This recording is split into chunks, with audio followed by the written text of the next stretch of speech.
अभी आपके सामने यहाँ अमेरिका में कैरी शहर में हूँ। मैंने कविताएं, मूलतः मैं कवि हूँ, मैं कविताएं लिखती हूँ और मेरा एक उपन्यास भी है। मैंने अनुवाद भी किए हैं रेने मारिया रिल्के जर्मन कवि को, चीनी कवि ताओ ते चिंग को अनुवाद किया है हिंदी में, और उपनिषद की कहानियों को मैंने रीराइट किया है, उसको सहज सरल हिंदी में मैंने लिखा है। संस्कृत मुझे बहुत पसंद है और संस्कृत मुझे मतलब उसको पढ़ के मैं समझती हूँ, समझ के फिर मैंने छांदोग्य उपनिषद की कहानियों को हिंदी में लिखा, चूँकि मुझे पढ़ने में बहुत दिक्कत हुई। छांदोग्य उपनिषद रिलेटेड है वेदांत से, उसमें आत्मा की बात कहते हैं, सेल्फ की बात कहते हैं, तो बहुत मुश्किल है, तो मुझे पढ़ने में बहुत दिक्कत हुई, संस्कृत, अंग्रेज़ी, हिंदी। लेकिन जब एक बार पढ़ लिया तो मैंने सोचा और लोगों के लिए मुझे इसे सहज सरल भाषा में लिखनी चाहिए, तो मैंने उसको हिंदी में लिखा है। वेदांत में हमारे गुरु थे जो अभी उन्होंने शरीर अपना छोड़ दिया, उनका नाम था टीके घोष, तरित कुमार घोष। वे तोतापुरी के डायरेक्ट डिसेपल थे। उन्होंने तोतापुरी जो रामकृष्ण के गुरु थे उनके साथ उन्होंने विद्या सीखी थी। तो हम लोगों को उन्होंने बहुत सारे गाइडेंस दिए कि जैसे अष्टावक्र संगीता, अवधूत गीता पढ़ना, और बार बार वो रेफरेंस देते थे छांदोग्य उपनिषद का, उपनिषद के उक्ति का, योग वासिष्ठ का। तो उससे बहुत रुचि जमी, बहुत ज़्यादा रुचि हुई, तो वेदांत पढ़ना शुरू किया। उसको मतलब कविता कविता स्वयं आती है, लेकिन जब लिखने के बाद दिखता है कि इसमें तो वेदांत है। ये इस तरह से एक रिश्ता बनता है कविता का वेदांत से। कविता का शीर्षक है जिद मछली की। समुद्र के रास्ते से आता है सूरज, सूर्य जो उदित होता है सीना चीर कर बादलों का, धप से गिर जाता है सागर की गोद में। गोद भी कैसी, आर न पार, कहीं और छोड़ दिखता नहीं। एक सुबह अल सवेरे जागी हुई एक मछली, छोटी सी मछली मचल गई, देखेगी वह सूरज का आना, तकती रही रह रहकर दुख सतह से ऊपर बार बार, जान नहीं पाई कब और कैसे सूरज उग पड़ा। जिद मछली की, देखेगी वह जाना सूरज का, आखिर घूम फिर कर आएगा थक कर, खुली खुली अगोरती बाहों में सागर के। शाम की लाली तले एक बार फिर दप से कूद गया सूरज, समंदर की अतल गहराइयों में। न जाने कितने कालखंडों से तैर रही है वही मछली, दिग्भ्रमित युग युगांतरों से अनंत तल को अपने डैनों से कचोटती, युग युगांतरों से अतल तल को अपने डैनों से कचोटती। क्या जान पाएगी कभी खुद ही है वह सूरज और सागर भी, बादलों के पार स्थित निर्द्वंद आकाश में उद्भुत अनन्य महाभाव भी। ये ऐसा मतलब सटल फीलिंग है, ये बिल्कुल सूक्ष्म फीलिंग है कि ये मैं खुद भी नहीं जान पाती हूँ कि ये कब आ जाता है। जैसे रात में सोते से उठे, एक बार की याद है हमें, हम लोग रेस्ट हाउस में रुके थे, खूब बारिश हो रही थी, 15 अगस्त के आसपास का समय, दिल्ली, भारत देश में दिल्ली शहर, खूब बारिश हो रही थी। रात में सोए, उस समय मुझे नहीं पता था कि मैं उठ के रात में कविता लिखूंगी, लेकिन जब मैं आधी रात में उठी और उस कविता को मैंने लिख दिया। तो कविता ऐसे आती है कि पता नहीं रहता कि कब आएगी। कभी पढ़ने बैठे हैं तो पढ़ते पढ़ते भी कुछ और काम कर रहे हैं, कोई लेख लिख रहे हैं, किसी रिपोर्ट पर काम कर रहे हैं, अचानक कोई कविता आ जाती है, तो वो काम रोक के फिर वो कविता लिखना होता है। कभी होटल में बैठे हैं, सामने कुछ पेन कागज नहीं है, तो बैरा से पेन मांग के नैपकिन पर कविता लिखना पड़ता है। तो कविता कब आता है ये मैं नहीं जानती हूँ, वो मैं भूल जाऊंगी। और उससे जुड़ी हुई एक कविता है कि मैं वो पढ़ के बताऊंगी कि वो मैंने मतलब जब नहीं वो रुक पाती है तो वो कविता चली जाती है, वो कविता फिर नहीं आती है, मैं उसको पढ़ के बताऊंगी कि हाँ पहली बार, जबकि मेरी किताब इतनी बिकी है। मैंने रिल्के को अनुवाद किया, रेने मारिया रिल्के। उसके कारण मेरा बहुत नाम हुआ। जर्मन पोएट है रेने मारिया रिल्के। मेरा उपन्यास, उपनिषद कहानियाँ और ये जो मेरी कविताएं हैं, पहला कविता संग्रह छपा 95 में। मेरे उम्र के हिसाब से काफ़ी देर से छपा, लेकिन फिर भी जो छपा उसके बाद दूसरा कविता संग्रह छपा 2000 में। उसके बाद 2007 के पहले जब यहाँ विश्व हिंदी सम्मेलन होने वाला था, तो 4 कविता संग्रह एक साथ छपी। एक ही पब्लिशर ने छापा। 1970 से 2004 तक की कविताएं एक ही कवर में, जैसे ऐसे एक साथ छापा। ये ठहरा हुआ एहसास जिद मछली की, ये 1970-80 की कविताएं, ये 90 से 95 की कविताएं, ये 2004 की। एक और इसके बाद है 4। एक कविता मैंने लिखी थी भारत पाकिस्तान के, मतलब हिंदू सौहार्द, सामंजस्य और शांति, सरहद शांति और सौहार्द। और कहानी संग्रह एक है मेरे पास तैयार, जो अभी तक छपी नहीं है, लेकिन कहानियाँ मैं लिखती हूँ। इस बार के जनसत्ता के में भी छपी है कहानी कई जगह छपी है, लेकिन कहानी संग्रह अभी नहीं आया है। अब आगे का मैं नहीं जानती हूँ, आगे कैसा होगा, लेकिन कविताओं से मेरा संबंध है। कविताएं मेरे पास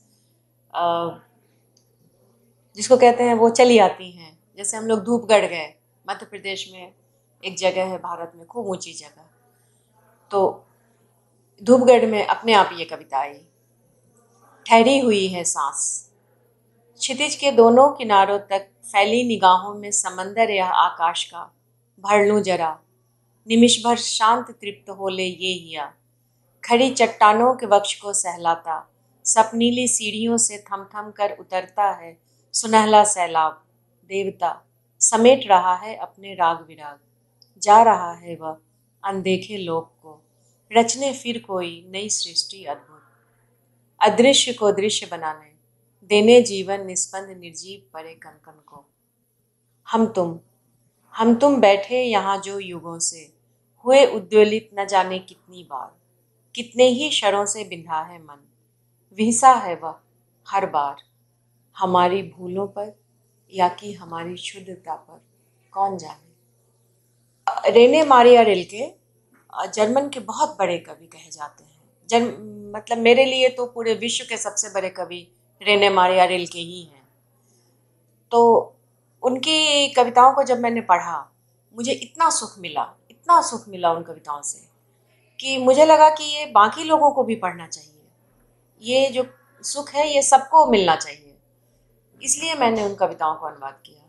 अंग्रेजी से किया। मैं जर्मन चाहती हूँ कि मैं कभी सीखूं, ताकि मैं उसको मतलब एकदम से फर्स्ट हैंड कर सकूं, क्योंकि कहीं कुछ लगता है छूट गया है तो ट्रांसलेशन में। लेकिन जब मैंने अंग्रेजी से किया हिंदी में ट्रांसलेशन, और जब मैंने ताओ ते चिंग को किया, चीनी कबीर कहे जाते हैं, लॉ उत्सु का ताओइज्म बहुत मशहूर है, बहुत ज़्यादा, मतलब वो अद्भुत हैं। कबीर, हमारे यहाँ के जो कबीर हैं, जो कबीर कहते हैं, और जो अष्टावक्र संहिता में लिखा है, और जो योग वासिष्ठ में लिखा है, वो तीनों का मिला के ताओ कहते हैं। और थोड़ा थोड़ा वो भी, जिनका वो वैराग्य शतक, भर्तृहरि का वैराग्य शतक, वो मिला के ताओ ते चिंग कहते हैं।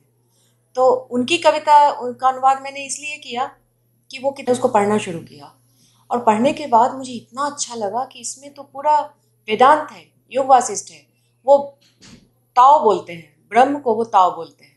मैंने योग वासिष्ठ पढ़ा हुआ है, तो उनकी कविता में आता है वह अनामित, वह अनाकार, वह गगनाकार, ताओ। और हमारे यहाँ ये सब विशेषण दिए जाते हैं योग वासिष्ठ में, ब्रह्म को, अष्टावक्र में। तो बहुत सुंदर किताब है। तो उसको मैंने खुद से अनुवाद किया। अनुवाद करके फिर मैंने हिंद पॉकेट बुक वाले को पूछा, तो उसने कहा हाँ मैं छापूंगा, तो उसमें छापा। पूरी नहीं आती है। वो ट्रांसलेट करने वाले को खुद भी पता रहता है कि कुछ छूट गया है, कुछ वो ट्रांसलेट करने वाले को मतलब पता रहता है कि कुछ हम थोड़ा सा छोड़ दे रहे हैं, मतलब अपने आप छूट जाता है, वो नहीं आता है। ये छोटी सी कविता है। जिस घर में, ऐसे ही खूब बड़ा सा घर था हमारा, उसमें हम रहते थे। तो ये कविता है, कामना। इस शांत दोपहरिया में मैं बढ़ रही हूँ तुम्हारी ओर, घाटियों के बीच, बरामदे के नीचे बनी क्यारी के पास, झुकी हुई तुम्हारी पीठ, मुड़ी हुई बाहों की मछलियां उछलकर मेरी श्वास नली में आ अटकती हैं। क्या तुम अकेले हो? बेपरवाह उगा अकेला तारा, बालों भरे जिस्म को बाहर भीतर से कोई सच ढक लेता है। किनारों पर उगी हुई प्यास, जमीन से शुरू होकर आसमान तक फैलती हुई, एक बारगी उझककर वह कौन लपट में तब्दील होती है। रात गहराने पर पुरवाई के संग कुछ अनजान हवाएं यहाँ चली आएंगी, जिनके सुरों में खुद खुशबुओं ने रंग घोले हैं। सुरमई बरसात में ढके दिन बरसों बरस अपनी ताजगी बनाए रखेंगे। अनाम देश में आधी रात के बाद देखे गए उनिंदे स्वप्न की भांति, अंधेरी रात में बेपरवाह उगा अकेला तारा पूरी धरती का साथ सुबह के धुंधलके तक निभाता हुआ। अमेरिका में मैं अपनी लड़की के पास आई हूँ। मेरी लड़की यहाँ रहती हैं, तो मैं उनके पास आई हूँ उनसे मिलने। अ, और कोई ख़ास वजह नहीं है। तो उसी क्रम में बाकी मित्रों से भी मिलना हो रहा है। मेरा ये तीसरा ट्रिप है। अमेरिका मैंने अच्छे से घूमा है, तो ये मैं तीसरी बार आ रही हूँ। नहीं, इनके बारे में मैंने कविता तो नहीं लिखी है, लेकिन मैंने डायरी लिखे थे। वो पब्लिश भी हुआ था। पिछली बार मैं आई थी तो डायरी अंश मैंने लिखे थे अमेरिका की संस्कृति पर, यहाँ के लोगों पर। इस बार फिर जाके लिखूंगी। हाँ, अमेरिका मुझे, मतलब यहाँ के जो पॉजिटिव वैल्यूज़ हैं, यहाँ के जो लोग मतलब बहुत ज़्यादा डिसिप्लिन में रहते हैं, ये सब बात मुझे बहुत अच्छी लगती है।